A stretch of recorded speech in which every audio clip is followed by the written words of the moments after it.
Assalamualaikum warahmatullahi wabarakatuh. Salam sejahtera semua. Saya Cikgu Zuki. Jumpa lagi dalam Pulang Kaji Pantas subjek SPM. Sekarang kita akan tengok secara pantas itu untuk subjek matematik tambahan tingkatan 5. Okey, matematik tambahan tingkatan 5 ada 8 bab kesemuanya, iaitu yang pertama sukatan membulat, yang kedua pembezaan, yang ketiga pengamiran, yang keempat pilih atau gabungan, yang kelima taburan kebaran kalian, 6 fungsi trigonometri, yang ketujuh pengaturcaraan linear, yang ke-8 kinematik gerakan linear.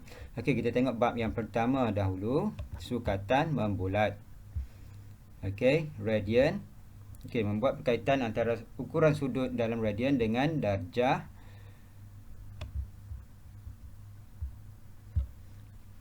Satu radian ialah ukuran sudut yang tercangkum di pusat sebuah bulatan oleh lengkuk yang sama panjang dengan jejari bulatan itu. Okey. Itu yang pertama radian. Yang kedua panjang lengkuk suatu bulatan. Okey. Menentukan yang pertama panjang lengkuk, jejari dan sudut tercangkum di pusat bulatan. Okey. Inilah dia. Okey, panjang lengkuk AB bagi dengan sudut AOB sama dengan lilitan bulatan bagi dengan 360 darjah. Okey, sekali dapat panjang lengkuk minor AB sama dengan 2 pi J per 360 darjah darab dengan theta. Okey. Akhirnya yang ini dapat S sama dengan J theta. S sama dengan J theta. S sama dengan J theta dengan S ialah panjang lengkuk bagi sebuah bulatan berjejari J unit dan theta radian ialah sudut yang tercangkum oleh lengkuk di pusat bulatan O. Okey, itu yang pertama. Yang kedua ialah menentukan perimeter tembereng suatu bulatan juga menggunakan S sama dengan J theta dan formula-formula yang berkaitan. Okey, dan yang seterusnya menyelesaikan masalah yang melibatkan panjang lengkuk. Seterusnya luas sektor suatu bulatan. Menentukan luas sektor jejari dan sudut tercangkum di pusat bulatan. Okey, yang ini formulanya ialah L sama dengan 1/2 J kuasa 2 theta. Okey, ini formula untuk luas sektor dia. Okey, kemudian menggunakan luas tembereng suatu bulatan juga menggunakan formula yang sama, L sama dengan 1/2 J kuasa 2 theta. Okey. Jadi seterusnya menyelesaikan masalah yang melibatkan luas sektor. Okey. Aplikasi sukatan membulat. Okey, menyelesaikan masalah yang melibatkan sukatan membulat. Itu bab yang pertama. Bab yang kedua. Bab yang pertama. Okey. Habis bab yang pertama. Bab yang kedua, pembezaan. Okey, dalam ni ada konsep pembezaan adalah had, menyiasat dan menentukan nilai had suatu fungsi apabila pembalih ubah menghampiri sifar. Okey, yang ni. Dan menentukan terbitan pertama suatu fungsi fx melalui pembezaan dengan prinsip pertama. Okey.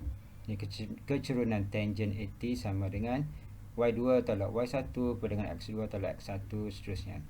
Okey, kita tengok pula pembezaan peringkat pertama dan peringkat kedua. Pembezaan peringkat pertama menerbitkan rumus terbitan pertama secara induktif bagi fungsi y sama dengan ax kuasa n, a pemala dan n ialah integer. Okey, kita tengok yang ni inilah rumusnya. Kemudian menentukan terbitan pertama bagi suatu fungsi algebra ini, dan menentukan terbitan pertama bagi fungsi gubahan ini, dan menentukan terbitan pertama bagi suatu fungsi yang melibatkan hasil darab dan hasil bagi ungkapan algebra. Dan ini hasil darab, betul hasil darab yang ni, dan yang ini adalah betul hasil bahagi. Okey, ini pembezaan peringkat pertama. Manakala pembezaan peringkat kedua menentukan terbitan kedua bagi fungsi algebra. Okey, yang ini. Seterusnya aplikasi. Okey, aplikasi mentafsir kecerunan tangent kepada satu lengkung pada titik-titik yang berlainan. Okey, yang ini Kecerunan negatif apabila f tanda f prime a sama lebih kecil daripada kosong. Yang ini f prime a sama dengan kosong dan f prime a sama dengan lebih besar daripada kosong. Okey.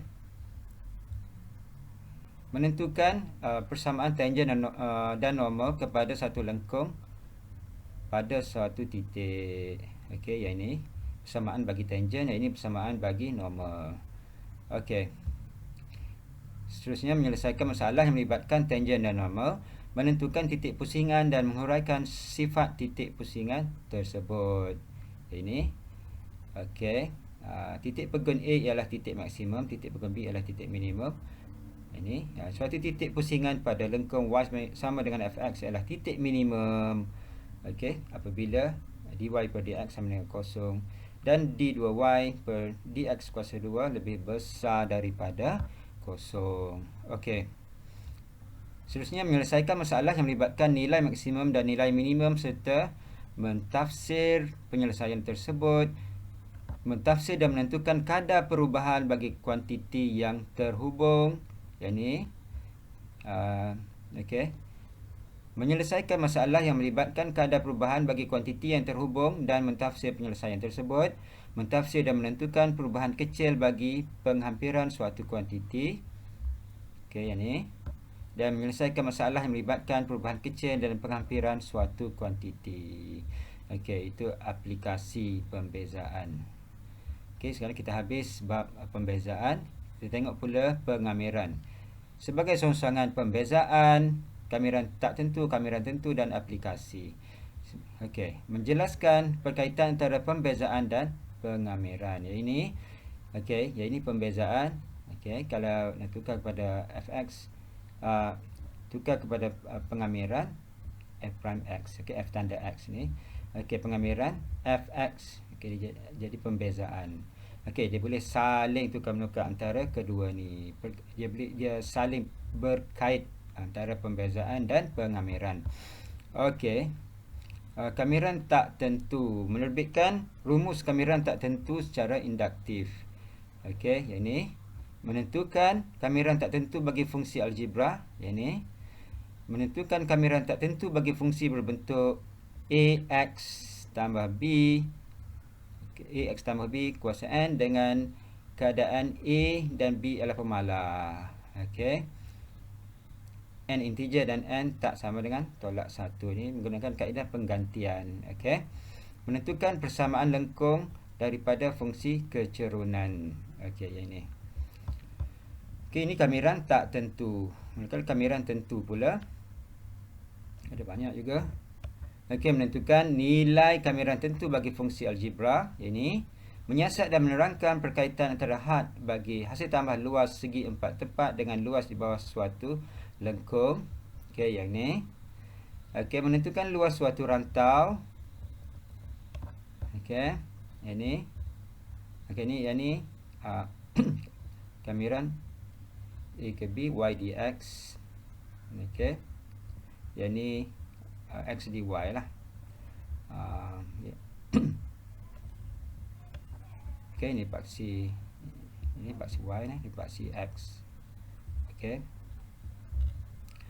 Okey, yang ni kita diambil dari paksi y, ni paksi x. Okey. Jadi yang seterusnya menyiasat dan menerangkan perkaitan antara had bagi hasil tambah isi padu silinder dengan isi padu janaan daripada kisaran suatu rantau dan menentukan isi padu janaan bagi suatu rantau yang dikisarkan pada paksi x atau paksi y. Okey. Itu adalah kamiran tak tentu dan kamiran tentu. Kemudian aplikasi yang pula ialah menyelesaikan masalah yang melibatkan pengamiran. Okey. Habis bab 3 pengamiran. Kemudian kita masuk pula bab 4 iaitu pilih atur gabungan. Okey, pilih atur dan gabungan. Pilih atur menyiasat dan membuat generalisasi tentang petua pendaraban. Okey, petua pendaraban, jika suatu peristiwa boleh berlaku dalam m cara dan suatu peristiwa kedua boleh berlaku dalam n cara, maka kedua-dua peristiwa boleh berlaku dalam m darab n cara. Okey. menentukan bilangan pilih atur bagi n objek yang berbeza. N objek yang berbeza diambil R objek pada satu masa dan n objek yang melibatkan objek secaman. Okey. Yang inilah semua. Kan bilangan pilih atur bagi n objek yang berlainan diwakilkan sebagai yang ni. Bilangan pilih atur bagi n objek yang berlainan yang ni. Pilih atur membulat, ini formula dia. Okey. Dan yang ni bilangan pilih atur membulat bagi n objek berlainan apabila R objek dipilih pada satu masa diwakilkan sebagai yang ni. Dan objek secaman. Okey, bilangan pilih atur bagi n objek melibatkan objek secaman diwakilkan sebagai ini rumusnya. Okey. Dan seterusnya menyelesaikan masalah yang melibatkan pilih atur dengan syarat tertentu. Kemudian kita tengok gabungan pula, membanding beza pilih atur dan gabungan, menentukan bilangan gabungan R objek dipilih daripada n objek yang berbeza pada satu masa. Okey, bilangan gabungan bagi n objek yang berlainan apabila R objek dipilih pada satu masa diwakilkan sebagai ini. Okey. Menyelesaikan masalah yang melibatkan gabungan dengan syarat tertentu. Okey, kita dah habis bab 4 iaitu pilih atur gabungan. Kemudian kita masuk pula taburan kebarangkalian iaitu bab 5. Pembalik ubah rawak, taburan binomial dan taburan normal. Okey, pembalik ubah rawak menjelaskan maksud pembalik ubah rawak dan membeza pembalik ubah rawak diskrit dan pembalik ubah rawak selanjar, menerangkan maksud taburan kebarangkalian pembalik ubah rawak diskrit dan membina jadual dan melukis graf taburan kebarangkalian pembalik ubah rawak diskrit. Okey, kita tengok banding beza antara boleh ubah rawak diskrit dan boleh ubah rawak selanjar. Yang ni diskrit, taburan kebarangkalian boleh ditafsirkan melalui gambar rajah pokok jadual dan graf. Okey, manakala ini formula untuk selanjar, taburan kebarangkalian boleh ditafsirkan melalui graf selanjar. Okey. Seterusnya taburan binomial. Okey, menerangkan maksud taburan binomial, menentukan kebarangkalian suatu peristiwa bagi taburan binomial, mentafsir maklumat, membina jadual dan menulis graf taburan binomial, menentukan dan menerangkan nilai mean, variance dan sisihan piawai bagi suatu taburan binomial dan menyelesaikan masalah melibatkan taburan binomial. Okey, ini taburan binomial melibatkan n percubaan Bernoulli yang serupa. Okey. Yang ini formula dengan keadaan n bilangan percubaan, R bilangan kejayaan. Okey. P adalah kebarangkalian kejayaan dan Q adalah kebarangkalian kegagalan. Okey, sama dengan 1 tolak P. Okey. Seterusnya menentukan menerangkan nilai mean, variance dan sisihan piawai bagi suatu taburan binomial. Means, variance dan sisihan piawai. Okey, inilah ini mean, okey, NP, variance, okey, sigma kuasa 2, NPQ, sisihan piawai, sigma sama dengan punca kuasa NPQ. Okey, kemudian itu taburan binomial. Taburan normal pula menyiasat dan menerangkan ciri-ciri graf taburan normal. Ini graf taburan normal lah, berbentuk loceng, bersimetri pada paksi X sama dengan mu. Ini mu dan luas di bawah graf ini sekian-sekian. Okey. Kemudian menerangkan maksud taburan normal piawai. Okey. Ya, ini taburan normal piawai dan menentukan dan mentafsir skop piawai. Z menentukan kebarangkalian suatu peristiwa bagi taburan normal, menyelesaikan masalah yang melibatkan taburan normal. Okey. Kita dah habis bab taburan kebarangkalian. Kemudian kita masuk pula fungsi trigonometri. Sudut positif dan sudut negatif, mewakilkan sudut positif dan sudut negatif dalam satu kertas. Nisbah trigonometri bagi sebarang sudut, membuat perkaitan antara secant, cosecant dan cotangent dengan sinus, cosinus dan tangent bagi sebarang sudut dalam satu kertas. Okey, kita tengok yang ni. Ini segitiga ni, ini hipotenus, sisi bertentangan, ni sisi bersebelahan dengan sudut ni, sudut theta. Okey. Jadi sin theta sama dengan sisi bertentangan per hipotenus sama dengan BC per AB yang ni dan seterusnya. Cos theta, tangent theta, cosecant theta, secant theta dan cotangent theta. Okey, secant theta sama dengan 1 per cos theta. Okey, ada lagi. Ya. Okey, cosecant theta sama dengan 1 per sin theta, secant theta sama dengan 1 per cos theta, dan cotangent theta sama dengan 1 per tangent theta. Okey. Ini ya. Okey. Seterusnya graf fungsi sinus, cosinus dan tangent. Melukis dan melakar graf fungsi trigonometri. Y sama dengan A sin BX tambah C, Y sama dengan A cos BX tambah C, Y sama dengan A tangent BX tambah C, dengan A, B dan C ialah pemala dan B lebih besar daripada kosong. Dan akhir sekali menyelesaikan persamaan trigonometri dengan kaedah graf. Okey, identiti asas. Menerbitkan identiti asas. Sin kuasa 2A tambah cos kuasa 2A sama dengan 1 dan seterusnya. Okey, ini identiti asas. Membuktikan identiti trigonometri menggunakan identiti asas. Okey, kemudian rumus sudut majmuk dan rumus sudut berganda. Membuktikan identiti trigonometri dengan menggunakan rumus sudut majmuk bagi sekian A, sin A plus minus B, cos A plus minus B, dan tangent A dalam kurungan A plus minus B. Okey. Menerbitkan rumus sudut berganda bagi sin 2A, cos 2A dan tangent 2A. Membuktikan identiti trigonometri dengan menggunakan rumus sudut berganda. Okey. Dan kemudian akhir sekali aplikasi. Menyelesaikan persamaan trigonometri, menyelesaikan masalah yang melibatkan fungsi trigonometri. Okey, habis bab 6. Kemudian kita tengok pengatur caraan linear pula. Okey. Model pengatur caraan linear membentuk model matematik bagi suatu situasi berdasarkan kekangan yang diberi dan seterusnya mewakilkan model tersebut secara grafik dan menyelesaikan masalah melibatkan mengatur caraan linear secara graf. Okey. Dan bab yang terakhir iaitu kinematik gerakan linear, sesaran laju dan pecutan sebagai fungsi masa, memerihalkan dan menentukan. Okey, sesaran laju dan pecutan sebagai fungsi masa tadi.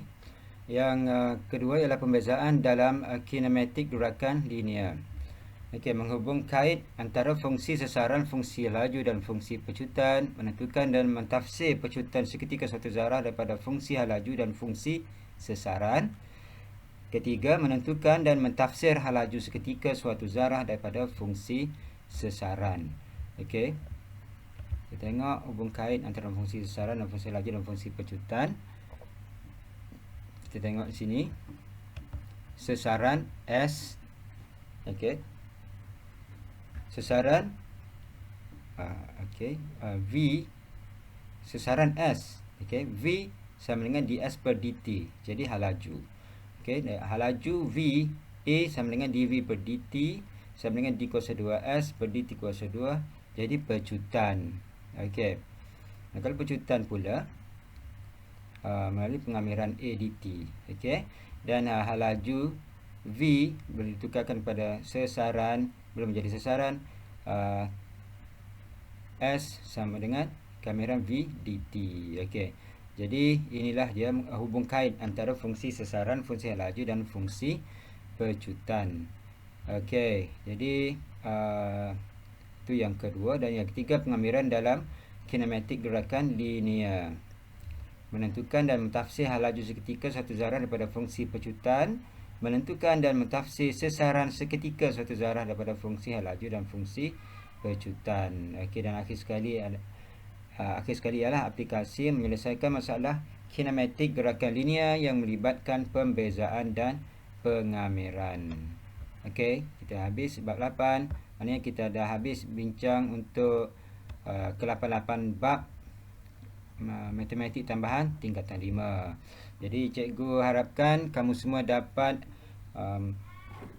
menjawab soalan dengan sebaik mungkin dan semoga semuanya mendapat markah yang terbaiklah dalam peperiksaan matematik tambahan nanti. Sekian. Assalamualaikum warahmatullahi wabarakatuh.